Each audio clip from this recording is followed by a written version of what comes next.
السلام علیکم ورحمۃ اللہ وبرکاتہ۔ تمام عالم کے مسلمانوں کو رمضان المبارک کی سعادتیں، برکتیں، رحمتیں مبارک ہو۔ ناظرین، آپ کا خیر مقدم ہے دل کی گہرائیوں سے پروگرام انوار قرآن میں۔ آج پیش خدمت ہے اس محفل میں قرآن مجید کے 27ویں پارے کا ترجمہ، تلخیص اور تفسیر، جس میں شامل ہے سورۃ الذاریات، سورۃ الطور، سورۃ النجم، سورۃ القمر، سورۃ الرحمن، سورۃ واقعہ اور سورۃ الحدید۔ تو آئیے شامل ہوتے ہیں پروگرام تفسیر قرآن میں۔ بسم اللہ الرحمن الرحیم وصلی اللہ علی النبی الکریم۔ محترم ناظرین، جیسا کہ آپ جانتے ہیں، یہ ہمارا خلاصہ قرآن کا پروگرام چل رہا ہے۔ آج کی مجلس میں ہم قرآن کے 27ویں پارے کا خلاصہ پیش کرنے کی کوشش کریں گے۔ قرآن کے 27ویں پارے میں تقریباً 7 صورتیں ہیں، یعنی 7 چیپٹرز۔ پہلا جو چیپٹر ہے اس کا نام الذاریات ہے، اس کے بعد الطور ہے، پھر النجم ہے، پھر القمر ہے، پھر الرحمن ہے، پھر الواقعہ ہے، اور پھر اس کے بعد آخر میں الحدید ہے۔ اس سے پہلے آپ کے سامنے سورہ الذاریات کے پہلے حصے کا خلاصہ پیش کیا جا چکا ہے۔ اب اس کے آخری حصے کا خلاصہ اس میں پیش کیا جائے گا۔ جیسا کہ آپ جانتے ہیں کہ سورہ الذاریات یہ قرآن کا چیپٹر نمبر 51 ہے، اور اس میں 60 آیتیں ہیں۔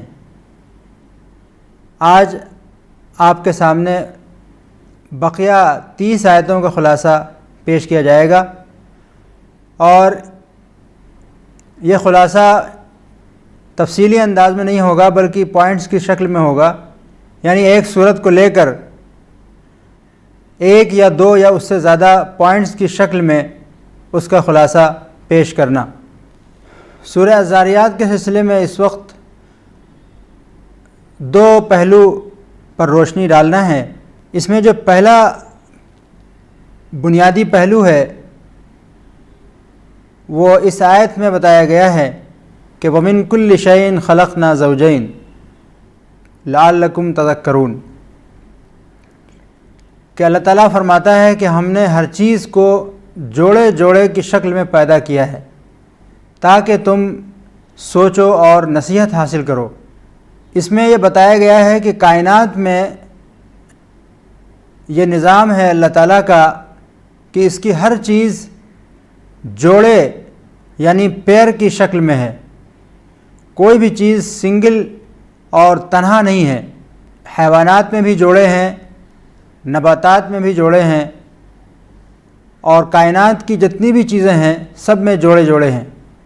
حتیٰ کہ جو میٹر ہوتا ہے، مادہ، اس میں بھی مثبت اور منفی جوڑا، اس میں ایک مادے کا حصہ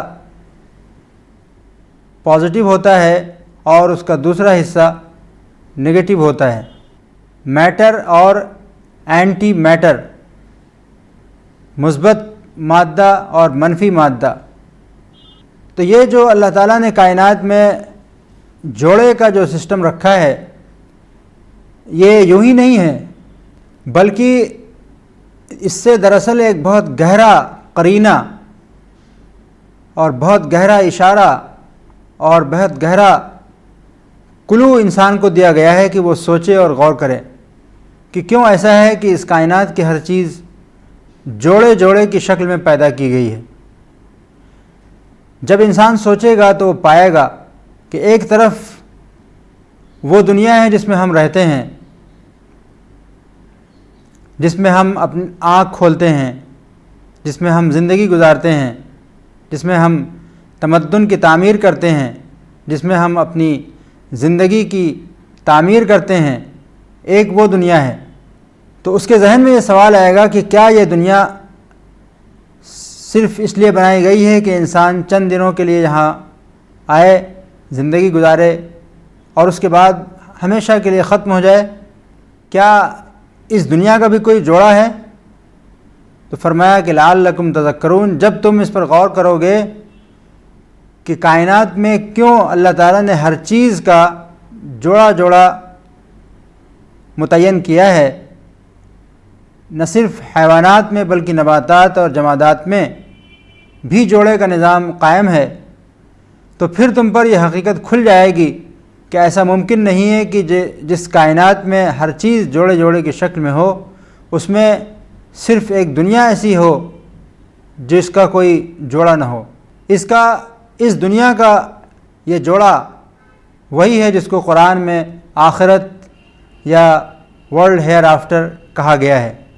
جب آدمی اس پر غور کرے گا تو پھر وہ اس حقیقت کو دریافت کر لے گا کہ نہیں، اس دنیا کا بھی ایک جوڑا ہے جو بالآخر ہمارے سامنے آ کر رہے گا۔ اور دوسری بات جو سورہ الذاریات میں بنیادی طور پر بتائی گئی ہے وہ یہ ہے کہ اللہ تعالیٰ نے انسانوں کو کس لیے پیدا کیا، یعنی انسان کا مقصد تخلیق کیا ہے۔ اللہ تعالیٰ نے فرمایا ہے کہ وَمَا خَلَقْتُ الْجِنَّ وَالْإِنسَ إِلَّا لِيَعْبُدُونَ، کہ ہم نے انسان اور جن کو اپنی عبادت کے لیے پیدا کیا ہے۔ ایک انسان جب دنیا میں پیدا ہوتا ہے اور جب وہ سوچتا ہے، غور و فکر کرتا ہے، تو اس کے ذہن میں لازماً یہ سوال اٹھتا ہے کہ ہماری پیدائش کا مقصد کیا ہے؟ کیا ہم بغیر کسی مقصد کے اس دنیا میں بھیج دیے گئے ہیں، یا ہمارے اس پیدا کرنے کے پیچھے کوئی گہرا مقصد چھپا ہوا ہے؟ تو اس کا جواب قرآن میں یہ دیا ہے کہ وہ مقصد ہے عبادت، یعنی اللہ تعالیٰ کے آگے جھکنا، اپنے خالق اور اپنے مالک کے آگے جھکنا، اس کے آگے سرنڈر کرنا، اس کو پہچاننا اور اس کا شکر کرنا، اس کے بتائے ہوئے راستے پر چلنا اور اپنے آپ کو مکمل طور پر اس کے حوالے کر دینا، یہ زندگی کا مقصد ہے۔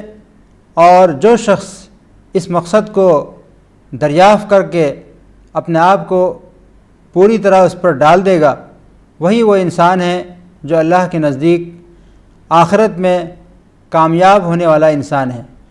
تو پہلی جو بات اس میں بتائی گئی ہے وہ یہی ہے کہ آخرت کی پکڑ اور خدا کے سامنے جو پیشی ہونے والی ہے وہ بالکل یقینی ہے، اس میں کوئی شک کی بات نہیں ہے۔ انسان کو چاہیے کہ وہ سنجیدگی کے ساتھ اس پر غور کرے اور اسی کے مطابق وہ اپنے قول و عمل کا نقشہ بنائے۔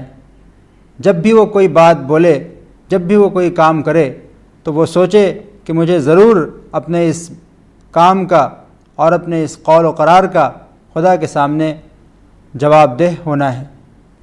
اور دوسری بات جو ایک بنیادی سبق کی حیثیت رکھتی ہے وہ سورہ طور میں یہ بتائی گئی ہے کہ ام خلقوا من غیر شیء ام هم الخالقون، کہ انسان کا خالق ایک اللہ ہے جس نے اس کو پیدا کیا۔ انسان کو چاہیے کہ وہ اسی خالق اور مالک کو اپنا سب کچھ بنائے۔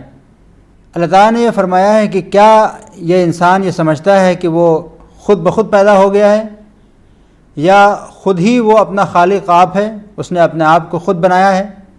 جب آدمی اس پر غور کرتا ہے کہ میں کس طرح سے اس دنیا میں پیدا ہو گیا، اور پھر وہ یہ پاتا ہے کہ میں نے خود اپنے آپ کو نہیں بنایا ہے، میں خود آپ اپنا خالق نہیں ہوں، تو پھر غور و فکر کرنے کے بعد اس پر یہ کھلتا ہے کہ نہیں، نہ میں اپنا خالق آپ ہوں، نہ میں خود بخود بن گیا ہوں، بلکہ اس کے پیچھے ایک گہری حکمت ہے، ایک بلند و بالا خالق ہے جس نے ہم کو پیدا کیا ہے۔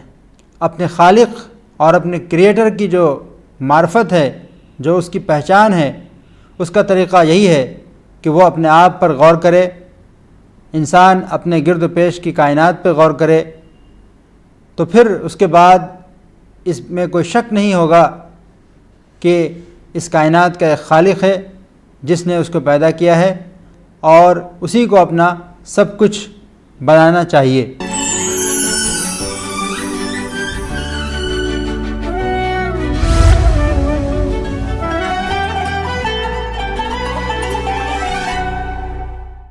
اب اس کے بعد ہم سورہ النجم کے بارے میں بات کریں گے۔ جیسا کہ آپ جانتے ہیں کہ سورہ النجم یہ قرآن کی 53ویں صورت ہے، یعنی قرآن کا چیپٹر 53۔ یہ مکے میں نازل ہوئی، اس میں 62 آیتیں ہیں۔ اس میں 2 باتیں بنیادی طور پر بتائی گئی ہیں۔ پہلی بات یہ ہے کہ اس میں ارشاد ہوا ہے کہ وَلِلَّهِ مَا فِي السَّمَاوَاتِ وَمَا فِي الْأَرْضِ، کہ زمین اور آسمان میں جو کچھ ہے اس سب کا پیدا کرنے والا اللہ ہے۔ اور اس کا مقصد یہ ہے کہ انسان کو اس دنیا میں رکھ کر اس کو جانچا جائے، اس کا امتحان لیا جائے کہ وہ اپنی صلاحیتوں کا صحیح استعمال کرتا ہے یا وہ اپنی صلاحیت کا اور اپنی آزادی کا مس یوز کرتا ہے۔ تو اس میں جو سبق دیا گیا ہے وہ یہ ہے کہ انسان کا جو پیدا کرنے والا خدا ہے، جو خالق اور مالک ہے، وہ محاسب بھی ہے اور مجازی بھی ہے، یعنی وہ اس کا احتساب بھی کرے گا، وہ اس کی پکڑ بھی کرے گا اور اس کے اچھے کاموں کا اس کو بدلہ بھی دے گا۔ انسان یوں ہی آزاد نہیں چھوڑ دیا جائے گا۔ ایحسب الانسان ان یترک سدی، انسان یوں ہی نہیں چھوڑا جا سکتا، بلکہ اس کو ضرور خدا کے سامنے اپنے ہر عمل کے لیے کھڑا ہونا پڑے گا، اپنے ہر عمل کے لیے اس کو جواب دہ ہونا پڑے گا۔ اگر ہم اپنی طرف سے کوشش کریں گے اور اللہ کے حکم پر اپنے آپ کو چلائیں گے اور اس راستے میں اگر کوئی غلطی ہو جائے تو ہم کو یہ یقین رکھنا چاہیے کہ اللہ تعالیٰ اس کو معاف فرما دے گا، اللہ تعالیٰ ہرگز ان غلطیوں پر پکڑ نہیں کرے گا۔ اس کے لیے شرط یہ ہے کہ ہم شرمندہ ہوں، سچے دل کے ساتھ غلطی ہو جانے کے بعد اللہ کی طرف رجوع کریں، اللہ سے توبہ کریں، اللہ سے دعا کریں، تو اس کا نتیجہ یہ ہوگا کہ ہمارے اندر ایک نئی تبدیلی آئے گی، ہم کو خدا کی رحمت ملے گی، ہم کو خدا کی معافی ملے گی، اور پھر ہم دوبارہ اللہ کے راستے پر چل پڑیں گے۔ دوسرا جو اہم سبق اس سورت سے ہم کو ملتا ہے وہ ہے جس کو لیس للانسان الا ما سعی کے الفاظ میں بیان کیا گیا ہے، یعنی انعام بقدر سعی، جتنی کوشش انسان کرے گا، جتنی جدوجہد کرے گا، اسی کے بقدر وہ انعام پائے گا۔ تو اس بات کو بالکل واضح کر دیا گیا ہے کہ اللہ کا جو نظام ہے، خدا کا جو قانون ہے، وہ انعام بقدر سعی پر مبنی ہے، جتنی کوشش اسی کے بقدر صلہ۔ دنیا میں بھی یہ نظام قائم ہے اور آخرت میں پوری طرح یہ نظام انسان کے سامنے کھل کر آ جائے گا۔ وہاں کسی کی کوئی سفارش اور کسی کی کوئی شفاعت کام آنے والی نہیں ہے۔ جو چیز وہاں کام آئے گی وہ صرف انسان کا اپنا عمل ہے، اور اسی عمل کے نتیجے میں انسان کو اللہ کی رحمت مل سکے گی۔ اب ہم بات کریں گے قرآن کے چیپٹر نمبر 54 کے بارے میں، یعنی سورہ القمر کے بارے میں۔ اس میں 55 آیتیں ہیں اور یہ سورت مکے میں نازل ہوئی۔ اس میں جو پہلی بات بتائی گئی ہے وہ ہے قرب قیامت۔ رسول اللہ صلی اللہ علیہ وسلم کے زمانے میں ایک واقعہ ہوا، شق قمر کا واقعہ۔ اچانک لوگوں نے دیکھا کہ چاند 2 ٹکڑے ہو گیا ہے اور اس کے اندر شگاف آ گیا ہے۔ تو اس واقعے کی طرف رسول اللہ صلی اللہ علیہ وسلم نے اشارہ کرتے ہوئے فرمایا کہ دیکھو، اسی طرح ایک دن آنے والا ہے جب کہ یہ پوری کائنات درہم برہم ہو جائے گی اور قیامت برپا ہو جائے گی، لہذا قیامت کے آنے میں کوئی شک نہیں ہونا چاہیے۔ آپ نے فرمایا کہ بعثت انا والساعۃ کہاتین، اس طرح آپ نے اشارہ فرمایا کہ میں اور قیامت 2 انگلیوں کی طرح ہے، یعنی بالکل قریب ہے۔ تو پہلی بات قرب قیامت کی ہے کہ قیامت بہت قریب ہے، اس کو دور نہیں سمجھنا چاہیے۔ اور صحابہ کا یہی حال تھا۔ ایک صحابی نے جب یہ آیت سنی، اقترب للناس حسابهم وهم فی غفلۃ معرضون، تو اس وقت وہ اپنے گھر کی ایک دیوار کی تعمیر کر رہے تھے، تو جیسے ہی انہوں نے یہ آیت سنی اس وقت انہوں نے فوراً کام بند کر دیا اور کہا کہ واللہ ما بنیت ابدا وقد اقترب الحساب، کہ خدا کی قسم اب میں دوبارہ ان کاموں میں نہیں پڑوں گا، جب قیامت کا وقت قریب آ چکا ہے تو میں اپنے سارے وقت کو اس میں لگاؤں گا تاکہ میں آخرت میں ایک کامیاب انسان کے حیثیت سے اٹھوں۔ اور دوسری بات جو سورہ القمر میں بتائی گئی ہے وہ ہے وَلَقَدْ يَسَّرْنَا الْقُرْآنَ لِلذِّكْرِ، یعنی قرآن کو نصیحت کے لیے آسان کر دیا گیا ہے۔ یہ آیت اس صورت میں بار بار دہرائی گئی ہے۔ اس کا مطلب یہ ہے کہ انسان اس پر غور کرے، وہ غفلت کے ساتھ زندگی نہ گزارے۔ اس کتاب میں پوری کلیئرٹی کے ساتھ سچائی کو کھول دیا ہے۔ لوگوں کو چاہیے کہ وہ سنجیدگی کے ساتھ اس پر غور کریں اور اس کی نصیحتوں پر دھیان کریں تاکہ وہ ہمیشہ ہمیش کی کامیابی حاصل کر سکیں۔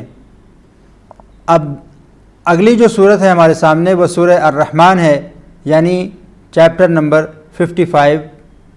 اس میں 78 آیتیں ہیں۔ یہ مدینے میں صورت نازل ہوئی۔ اس میں بھی دو باتوں کی طرف خاص طور پر اشارہ کرنا چاہوں گا۔ پہلی بات اس میں جو ارشاد ہوئی ہے وہ الرحمن علم القرآن خلق الانسان۔ اللہ تعالیٰ نے فرمایا کہ قرآن کا جو نزول ہوا ہے وہ میری خصوصی رحمت کا اظہار ہے۔ تو پہلا جو اللہ تعالیٰ نے انسان پر احسان کیا وہ یہ کہ اس کو پیدا کیا ایک انسان کی شکل میں، ایک مکمل اور احسن وجود کی شکل میں۔ اور دوسری اس کی رحیمی یہ ہے کہ اس نے ہم کو پیدا کر کے یوں ہی چھوڑ نہیں دیا، بلکہ ہماری رہنمائی کے لیے اس نے پیغمبروں کو بھیجا، ہماری رہنمائی کے لیے اس نے اپنی کتاب نازل کی۔ اس محسن کے مقابلے میں ہمارا جو رویہ ہونا چاہیے وہ اعتراف اور احسان مندی کا رویہ ہونا چاہیے، اطاعت اور شکر گزاری کا رویہ ہونا چاہیے۔ اس محسن کے مقابلے میں سرکشی اختیار کرنا یہ انسانیت کے خلاف ہے۔ تو فرمایا کہ جس خدا نے تم کو پیدا کیا ہے یہ صرف اس کی رحیمی ہے اور اسی نے تم کو یہ کتاب دی ہے، یہ بھی اس کی رحمت ہے، تو تم کو چاہیے کہ اس رحمت کو اپناؤ اور اللہ کے مقابلے میں سرکشی کو چھوڑ کر اس کی اطاعت اور شکر کا راستہ اپناؤ۔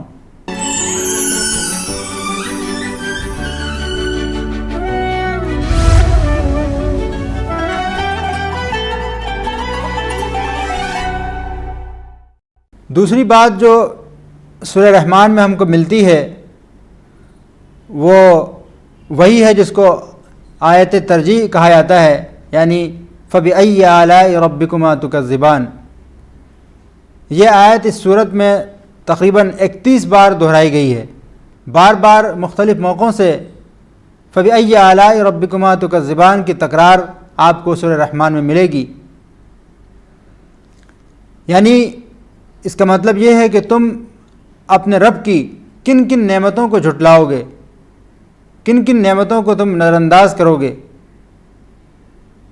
کہیں نہ کہیں تو تم کو رک کر اور سنجیدگی کے ساتھ اس پر غور کرنا چاہیے کہ کیا یہ اتنا عظیم کارخانہ، اتنی بے شمار نعمتیں یہ یوں ہی پیدا کی گئی ہیں، اس کا کوئی مقصد نہیں ہے۔